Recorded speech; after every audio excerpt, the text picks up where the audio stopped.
Hello everyone, I am Divya Chaudhary. I am working as an assistant professor in Delhi Teachers Training College, which is affiliated from Guru Gobind Singh Inprastha University, New Delhi. Today we will continue to the second part of the topic Disability and Inclusion, Historical and Contemporary Perspectives and Learning Disabilities. In this video, we will discuss about the learning disabilities and range of learning disability. So, as I said, today's topic is Disability and Inclusion, Historical and Contemporary Perspective and Learning Problems. So, in this video, we will discuss about learning disabilities and different ranges of various learning problems across various learning disabilities. Learning problems. Concept. Learning disabilities are neurologically based processing problems. These processing problems interfere with learning basic skills such as reading, writing, and or calculating the maths. They can also interfere with higher level skills such as organization, abstract reasoning, time planning, long and short term memory, and attention. These learning disabilities can also affect the individual's social life apart from his academic life. So here we can say that learning disabilities are neurological based processing problems. Means सीखने की अक्षमता जो है वो neurological आधारित प्रसंस्करण समस्याएं हैं. यह समस्या बुनियादी कौशल सीखने में बाधा डालती है, जैसे पढ़ना, लिखना या कोई गणित का सॉल्यूशन करना. ये उच्च स्तर के कौशल जैसे संगठन, अमूर्त तर्क, समय नियोजन, दीर्घकालिक और अल्पकालिक स्मृति और ध्यान में हस्तक्षेप कर सकते हैं. ये सीखने की अक्षमता उनके शैक्षणिक जीवन के अलावा व्यक्ति के सामाजिक जीवन को भी प्रभावित कर सकती है. So we can say that learning problems can also affects the individual's social life, their emotional life apart from his academic life. Here, there are some signs or symptoms of learning disabilities and disorders. Different children has different types of learning disabilities. One child have been problem in reading and spelling, while another loves books but can't understand maths. But it is not always easy to identify learning disabilities. Because of the wide variation, there is no single symptom profile that can look to as proof of the problem. However, some warning signs are more common than others in different ages. So we can say that different children has different types of learning disabilities. It does not mean that one children has reading problems or writing problems, so they also have mathematics problem. It's not mandatory or it's not necessary. It can be said that if a person is having the problem in writing, so they may be good in calculating the maths. Or if a person like to reading books, they maybe have the problem in calculating the maths. So हम कह सकते हैं कि अलग अलग बच्चों में अलग अलग तरह के सीखने की अक्षमता होती है. एक बच्चे को पढ़ने और वर्तनी में समस्या है, जबकि दूसरों को किताबें पसंद है लेकिन गणित को समझने में दिक्कत आती है. लेकिन सीखने की अक्षमताओं की पहचान करना हमेशा आसान नहीं होता है. व्यापक भिन्नता के कारण कोई एकल लक्षण प्रोफाइल नहीं है जो समस्या के प्रमाण के रूप में दिख सकती है. हालांकि कुछ चेतावनी संकेत विभिन्न युगों में दूसरों की तुलना में अधिक सामान्य हैं. तो इस तरह से हम देख सकते हैं कि इसके अलग अलग सिम्टम्स होते हैं और अलग अलग एज ग्रुप के सिम्टम्स भी डिफरेंट होते हैं. सबसे पहले हम बात करते हैं प्री स्कूल एज की. इस स्कूल एज के चिल्ड्रन में प्रॉब्लम क्या क्या आती है वो इस तरह से दिए गए हैं. प्रॉब्लम प्रोनाउंसिंग वर्ड्स, किसी वर्ड को उच्चारण करने में उनको दिक्कत आती है. ट्रबल फाइंडिंग न्यू वर्ड्स, कोई नया वर्ड फाइंड करने में उनको ट्रबल महसूस होती है या उनको दिक्कत का सामना करना पड़ता है. trouble learning the alphabets, numbers, colors, shapes, etc. जो इस ग्रुप के बच्चे होते हैं, अगर उनमें लर्निंग डिसेबिलिटीज है तो उनको अल्फ़ाबेट्स लर्न करने में ट्रबल आती है, नंबर्स, कलर्स, शेप्स को लर्न करना उनके लिए डिफ़िकल्ट होता है. Difficulties controlling crayons, pencils, scissors. ऐसे बच्चे क्रेयॉन को, पेंसिल को, सीजर को अच्छी तरह से कंट्रोल नहीं कर पाते, उनको कंट्रोल करने में डिफ़िकल्टीज आती हैं. डिफ़िकल्टीज फॉलोइंग डायरेक्शन और लर्निंग रूटीन्स. अलग अलग डायरेक्शन को पहचानना या जो लर्निंग रूटीन है उसको फॉलो करना उनके लिए डिफ़िकल्ट हो जाता है. Troubles with buttons, zippers, tie, shoes etcetera. इस एज ग्रुप में अगर लर्निंग प्रॉब्लम्स होती हैं तो उनमें बटन, शर्ट की बटन लगाना, पैंट की जिप बंद करना, टाई ठीक करना, शूज़ पहनना, शूज़ के लेसेस बांधना, इन सब में उन्हें दिक्कत आ सकती है. Difficulty in rhyming. राइमिंग करने में, कोई संगीत गाना गाने में, कोई कविता गाने में या कोई पोयम गाने में, उसको लर्न करने में भी उन्हें दिक्कत आती है. Next group is ages 5 to 9. Troubles in learning the connection between letters and sound. The children who comes under the age 5 to 9 or in between the ages of 5 to 9, they have troubles in learning the connection between letters and sound. Unable to blend sound to make words. Slow to learn new skills. Misspell word and makes errors. Trouble in learning basic maths errors. Difficulties in learning sequence. Confuses basic words when reading. So these are the problems or these are the symptoms which the children comes between 5 to 9 faces learning difficulties or learning disabilities. Now the age group is 10 to 13 years. The symptoms of these children who comes in between 10 to 13 years and who have learning disabilities are difficulties with reading comprehension, difficulties in learning maths skills, poor organizational skills, trouble following classroom discussion and expressing thoughts aloud, spell the same word differently in a single document, and poor handwriting.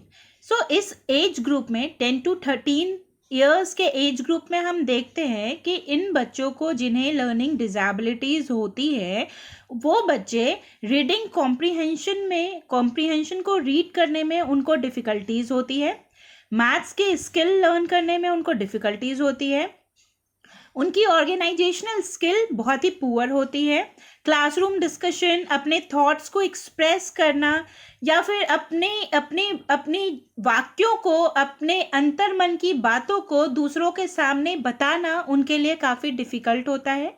Same word को एक ही document में वो अलग अलग तरीके से बोलते हैं और उनकी हैंडराइटिंग भी बहुत ही गंदी होती है. Now come to the point of types of learning disabilities.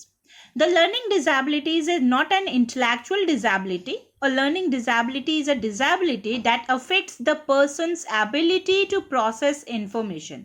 People with learning disabilities possess an average to above average IQ.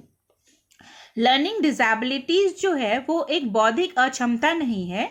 Learning disabilities एक ऐसी विकलांगता है जो व्यक्ति की जानकारी को संसाधित करने की क्षमता को प्रभावित करती है. सीखने की अक्षमता वाले लोगों के पास औसत से ऊपर का IQ होता है. The range of learning disabilities is very vast. Mainly it can be of 3 types: reading disabilities, writing disabilities, and maths disabilities. Reading disabilities is what? The children who have problem in reading something, that is reading disabilities. The children who have problem in writing, they have writing disabilities. And if a children have the problem in calculating the maths, that's come under the maths disabilities. So here we come these 3 points one by one. Reading disabilities. This learning disabilities is referred as dyslexia. Its common signs and symptoms are reading disabilities, this is very important that reading disabilities को हम dyslexia भी कहते हैं। Generally CTET के paper में या कोई भी टीचिंग के जो जनरल पेपर होता है उसमें ये एक क्वेश्चन इससे रिलेटेड, लर्निंग डिसेबिलिटीज से रिलेटेड जरूर आता है कि रीडिंग डिसेबिलिटीज को क्या कहते हैं, डिसलेक्सिया। राइटिंग डिसेबिलिटीज को क्या कहते हैं, डिसग्राफिया। एंड मैथमेटिक्स के कैलकुलेशन में अगर दिक्कत आती है उसका एक और टर्म है जिसे हम कहते हैं डिसकैलकुलिया। इन तीनों के बारे में हम एक एक करके पढ़ेंगे। सबसे पहले हम देखते हैं रीडिंग डिसेबिलिटीज। इनके कुछ साइंस एंड सिम्टम्स हैं जो इस प्रकार हैं। डिफिकल्टी इन एसोसिएटिंग और recognising sound that go with letters and separating the sound that with in words. The next one is difficulty in finding out words, problems, understanding and using word and grammar and poor spelling. So, इस तरह से आप देखते हैं कि इनके जो लक्षण हैं उनमें यह होता है कि ध्वनि को शब्दों में अलग करना उनके लिए मुश्किल हो जाता है। शब्दों में समस्याएं आती हैं, उनकी समझ, शब्द के व्याकरण और उनकी वर्तनी, उनकी जो राइटिंग होती है वो बहुत ही खराब होती है।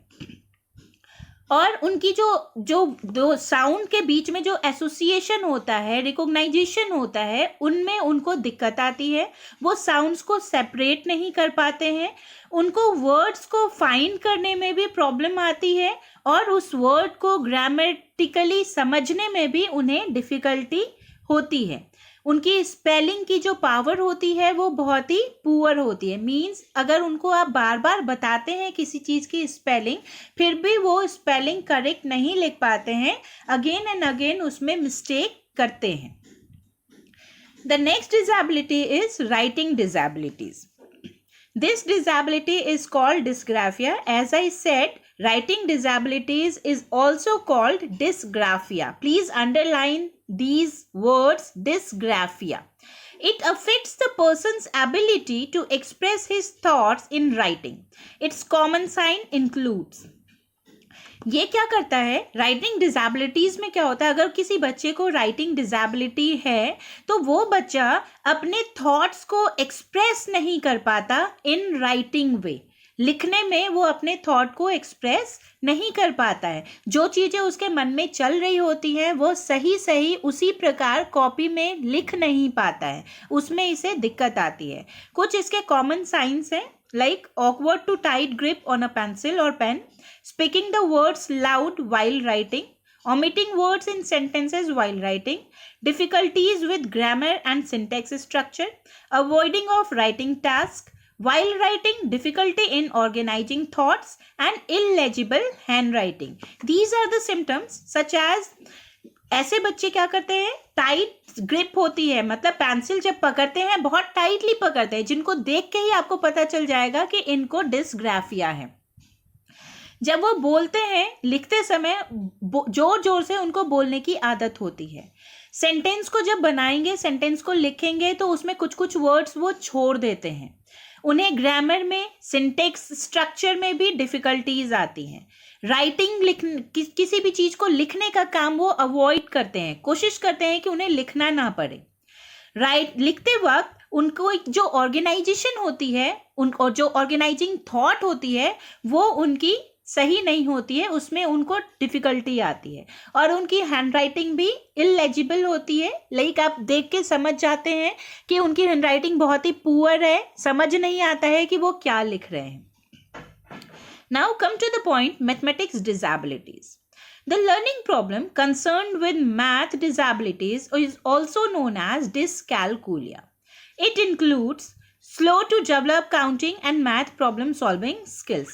जैसा कि मैंने आपसे अभी कहा कि डिसकैलकुलिया क्या है, अगर मैथमेटिक्स डिसेबिलिटीज है लोगों को या किसी बच्चे को, तो उनको मैथ्स के कैलकुलेशंस करने में डिफिकल्टी आती है और इसी टर्म को हम क्या कहते हैं, डिसकैलकुलिया कहते हैं। इनके जो कुछ सिम्टम्स हैं या साइंस हैं वो इस तरह से हैं: slow to develop counting and math problem solving skills, difficulties in recalling numbers in sequence, computing problems, poor sense of direction, problem with time concepts, difficulty in solving mental maths. He might be able to complete math problem one day but get lost and confused when facing the next problem next day. कहने का तात्पर्य यह है कि इन बच्चों में counting को करना डिफिकल्ट होता है, वो मैथ्स के क्वेश्चन सॉल्व नहीं कर पाते हैं, जो सॉल्विंग स्किल होती है वो बहुत ही पुअर होती है.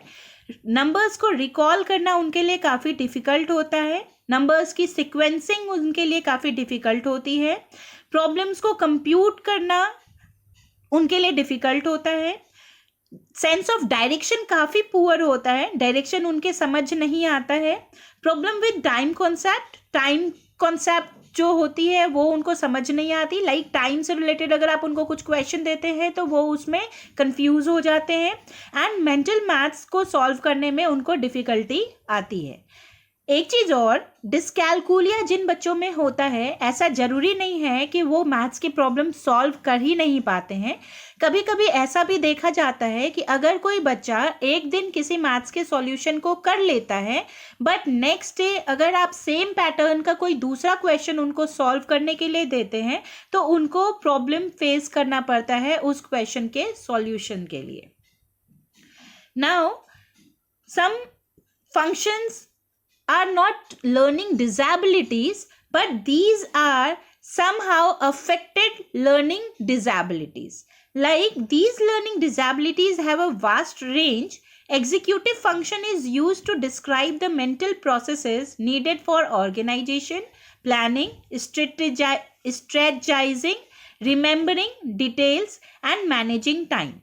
Lack of these areas often causes learning difficulties. These problems includes trouble with multi-step tasks, indecisiveness, difficulty in setting goals, forgetting the details, time management problems. कुछ लर्निंग डिसेबिलिटीज़ जो हैं इनका रेंज बहुत ही हाई होता है. ये कुछ ऐसे भी फंक्शंस होते हैं जो लर्निंग डिसेबिलिटीज़ के अंडर तो हम उन्हें नहीं कह सकते, बट लर्निंग डिसेबिलिटीज़ के कारण कहीं ना कहीं अफेक्ट होते हैं. लाइक ऐसे बच्चों में जिनमें लर्निंग डिसेबिलिटीज़ होती हैं उनमें क्या होता है कि उनकी जो ऑर्गेनाइजेशन होती है, उनकी प्लानिंग कैपेसिटी, उनकी स्ट्रेटजाइजिंग, रिमेंबरिंग एंड मैनेजिंग टाइम में कहीं ना कहीं उनमें लैकिंग होती है. और ऐसे बच्चों में लर्निंग डिफ़िकल्टीज़ आती हैं. और क्या क्या लर्निंग डिफ़िकल्टीज़ आती हैं? Like trouble with multi step task. अगर उनको बहुत सारे काम दे देते हैं तो वो एक साथ नहीं कर पाते हैं. डिसीज़न लेने में उनको दिक्कत आती है. गोल सेट करना उनके लिए डिफ़िकल्ट होता है.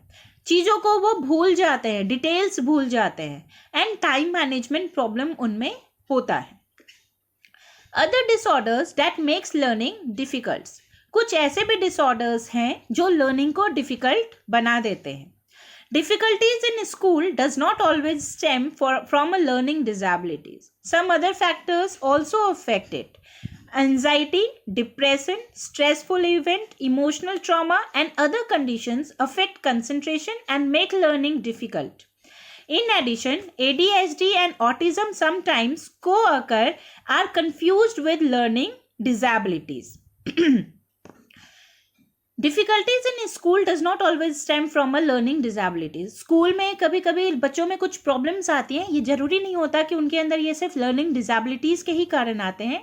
कुछ और भी फैक्टर्स होते हैं जो इसे अफेक्ट करते हैं, जैसे एंजाइटी, डिप्रेशन, स्ट्रेसनेस, इमोशनल ट्रॉमा और दूसरे और भी कई कंडीशंस होते हैं जो उन बच्चों की लर्निंग को डिफ़िकल्ट बनाता है.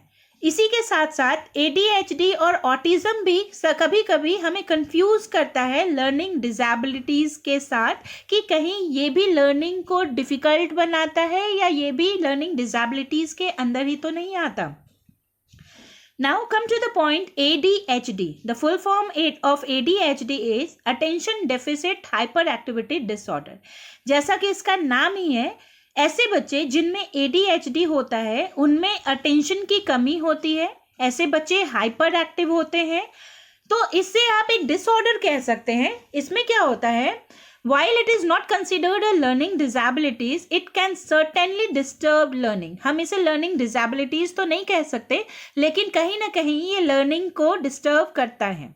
Children with ADHD often have problems like sitting still, staying focused, staying organized and completing homework.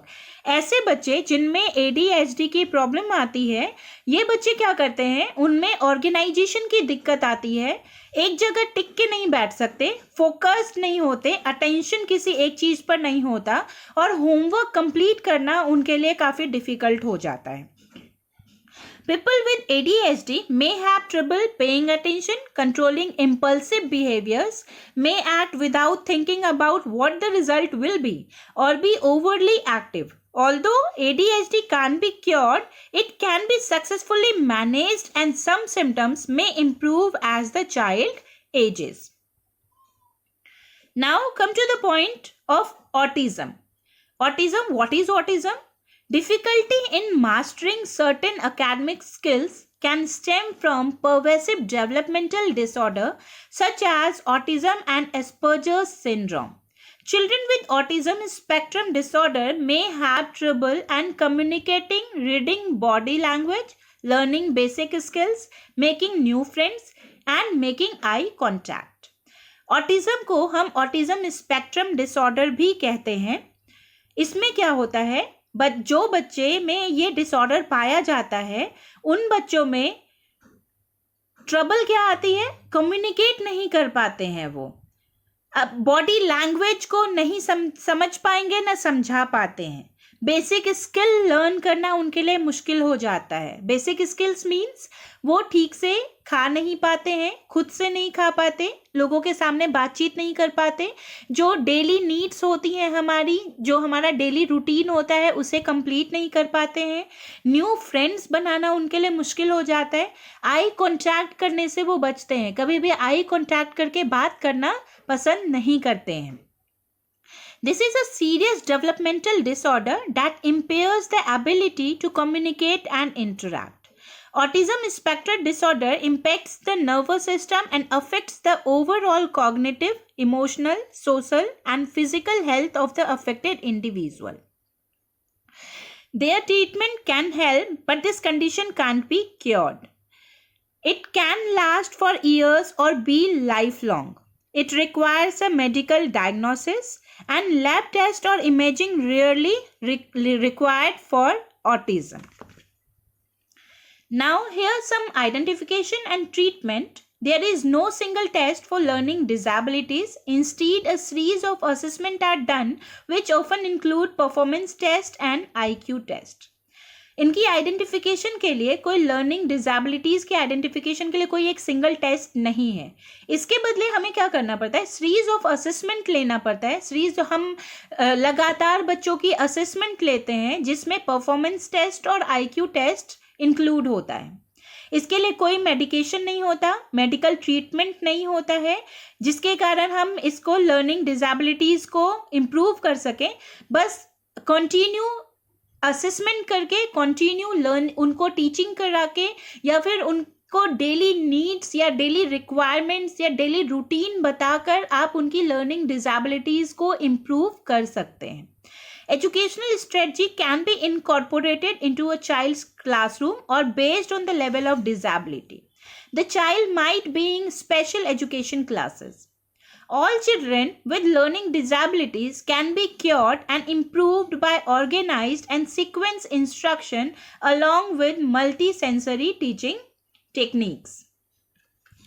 In reading disabilities, as we all know that between 2% to 8% of school-aged children have this reading disabilities and we cannot identify them very easily. So as a teacher, we have to diagnose or identify that type of children who have learning disabilities such as dyslexia, dysgraphia, dyscalculia, ADHD or autism type of children. So that's all for all learning disabilities. So what we have discussed today, we have discussed about the learning disabilities. What is learning disabilities? Symptoms of learning disabilities in different age groups, types of learning disabilities, some other disorders which affect learning or which make learning difficult, and some identification and treatment for learning disabilities students. So that's all for today. Stay tuned and keep learning. Thank you.